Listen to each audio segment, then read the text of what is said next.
Hello friends, मी आहे वैशाली आणि स्वागत आहे तुमचं मराठी मेजवानी विथ वैशालीमध्ये. तर आज आपण बनवणार आहोत शेवयाची खीर, जी की तुम्ही 1 वर्षापेक्षा पुढील मुलांना देऊ शकता. रेसिपी बनवत असतानाच शेवयाच्या बाळाच्या आरोग्यावर होणारे फायदे मी तुम्हाला सांगणार आहे. सो रेसिपी पूर्ण बघा, मध्येच व्हिडिओ स्किप करू नका. चला तर मग रेसिपीला सुरुवात करूया. इथे मी एका पातेल्यामध्ये दूध गरम करायला ठेवले. आपलं दूध गरम होतंय तोपर्यंत मी तुम्हाला शेवयाचे थोडेसे फायदे सांगते. याच्यामध्ये भरपूर प्रमाणात कार्बोहायड्रेट्स असतात, जे की महत्त्वाचे असतात बाळाच्या शरीरामध्ये एनर्जी प्रोड्यूस करण्यासाठी. सोबतच फॉस्फरस आणि आयरनचाही हा एक चांगला सोर्स आहे, जे की मदत करतात बाळांचे बोन्स आणि टीथ प्रॉपर पॉश्चरमध्ये ग्रो करण्यासाठी. मध्ये फॅटचं प्रमाणही कमी असतं, त्यामुळे वेट मॅनेजमेंटसाठी हे एक चांगला रोल प्ले करतात. सोबतच लो कॅलरी असतं आणि आपल्या बॉडीला आवश्यक असणारे सगळे न्यूट्रिएंट्स प्रोव्हाइड करतात, जे की आपली चांगली हेल्थ मेंटेन ठेवतात.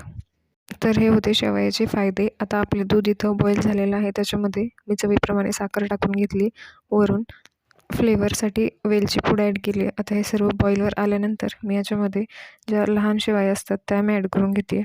हे ऑलरेडी भाजलेले असतात. जर तुम्हाला भाजायचं असेल तर तुम्ही डबल थोडंसं तूप टाकून भाजून घेऊ शकता.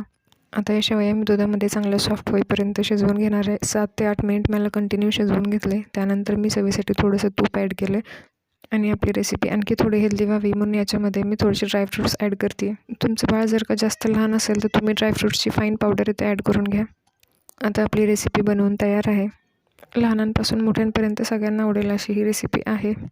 इथपर्यंत व्हिडिओ बघितला आणि व्हिडिओ आवडला असेल तर व्हिडिओला लाईक, शेअर आणि चॅनलला सबस्क्राईब करायला विसरू नका.